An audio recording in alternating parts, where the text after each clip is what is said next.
Приветствую, друзья! Меня зовут Владимир Кипрский. И в этом моем первом видео я хочу поговорить с вами об очень серьезных вещах, которые сейчас происходят на нашей планете. И у нас с вами есть 10 лет для того, чтобы исправить текущую ситуацию. В противном случае нашим детям и внукам просто негде будет жить.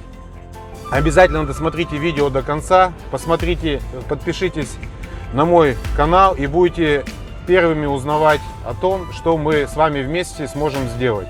Но прежде чем говорить об этих серьезных вопросах, я хочу рассказать вам немного о себе.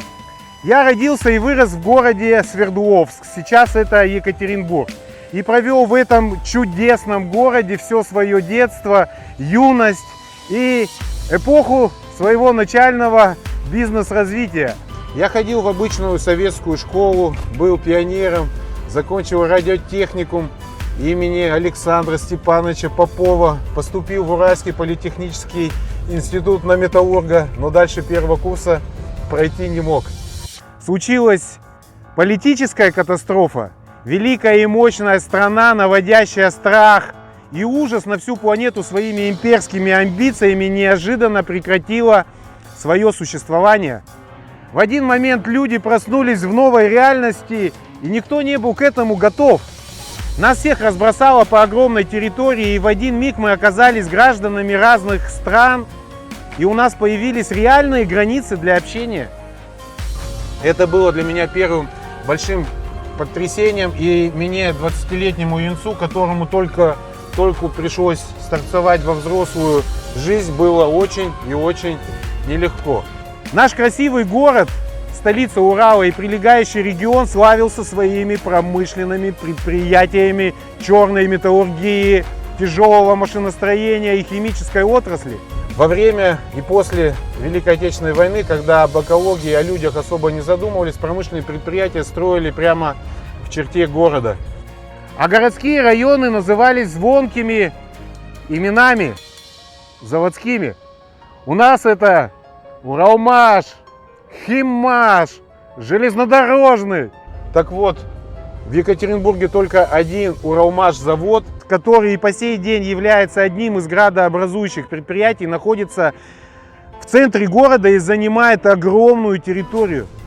Трубы завода коптят днем и ночью, и вы можете себе представить, как это отражается на здоровье людей. Похоже, песню написали про мой любимый город.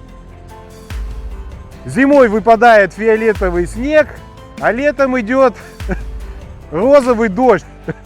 Так вот, на моей судьбе и судьбе моей семьи проживание в таком экологическом рае, в кавычках, чуть было не сыграло злую шутку, и мы чуть было не погибли, но об этом чуть позже. Так вот, друзья, сейчас я хочу рассказать о современной экологии или то, что уже происходит сейчас в нашем мире.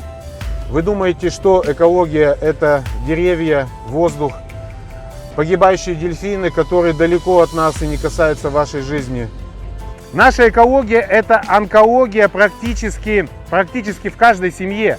Это каждый второй ребенок, аллергик, астматик, обладатель букета хронических противопоказаний по здоровью. Это тысячи детей, рожденных с пороком сердца и другими тяжелыми заболеваниями.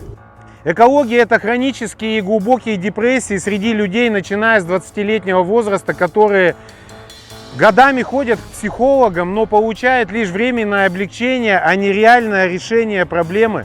Экология – это хрупкая психика молодежи, подвергающаяся внушениям кураторов «Синего кита» и тому подобным сайтам. Молодые, успешные, хорошие люди, не нашедшие или потерявшие смысл жизни, выбрасываются из окон и убивают себя. Экология – это повальное бесплодие, сделавшее искусственное оплодотворение экологической нормой, опять же в кавычках. И еще много-много шокирующих факторов, которые вы можете наблюдать в вашей семье, среди своих знакомых, близких и друзей. Человечество превратилось в рекордсменов потребления.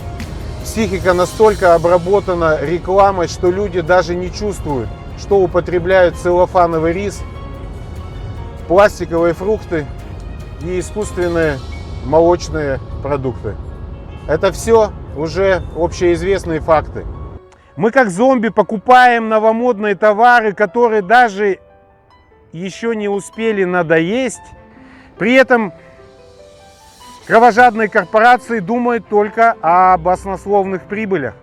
Так что же делает человечество, чтобы решить глобальные вопросы своего существования на нашей Земле? Ровно 50 лет назад было организовано первое общественное движение под названием День Земли. И 22 апреля 1970 года 20 миллионов американцев, это в то время 10% населения США, вышли на улицы городов, чтобы выразить протест против экологического невежества и потребовать от государства новый путь развития в экологической теме. И это очень хорошо. Тогда реально реки горели, а люди задыхались, и дети от токсичных газов. Ведь законов и правил о вредных и опасных производствах не было никаких. День Земли привел к принятию важнейших законов об охране окружающей среды в Соединенных Штатах и некоторых странах, включая законы о чистом воздухе, воде, исчезающих видах животных. А уже через 2 года Организация Объединенных Наций принимает решение о праздновании Всемирного дня окружающей среды. Каждый год он проходит под знаком одной выделенной мировой экологической проблемы. А право проведения как спортивная олимпиада передается по разным странам и городам. И вот сегодня уже 48 лет и 48 официальных мировых экологических проблем. И да, все сейчас говорят об экологии, это стало модным. Грета Тунберг собирает миллионы людей на митинги разных стран и требует запретить самолетам летать, машинам на углеродном топливе ездить, а все заводы и фабрики закрыть. Но согласитесь, это очень кардинально. А чем тогда будут заниматься люди, потерявшие свою работу? Об этом Грета нам ничего не говорит. Но ей, похоже, удалось добиться своего. Вселенная ее услышала и через коронавирус, который, кстати, и появился опять же не случайно, рассадила человечество по домам, заставив думать о своем настоящем и недалеком будущем. И это, друзья, только начало. Все самое интересное у нас с вами впереди. У нас нет следующих 50 лет. Отмечать и праздновать потом просто будет нечего. По прогнозам ученых из разных областей, уже через 10 лет начнутся необратимые последствия в мире. И ничего уже тогда изменить будет невозможно. Планета будет погружаться в кому, а человеческая раса начнет вымирать. Это когда ты переходишь красную черту и вернуться обратно уже не сможешь.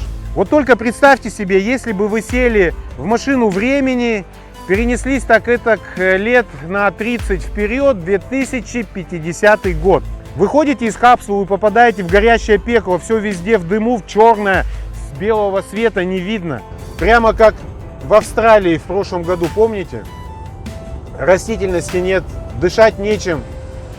Все люди ходят в масках и защитной одежде, постоянно кашляют и стонут. Кожа земляного цвета, вся в гнойных, лопающихся волдырях.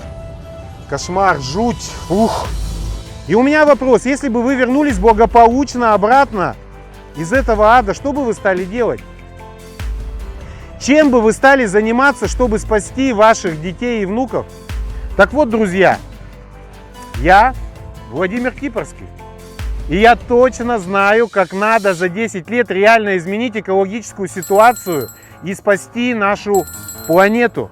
Подписывайтесь на мой канал, и в следующих видео я представлю вам пошаговый план изменения текущей ситуации. Еще больше здоровья и удачи вам и вашим близким.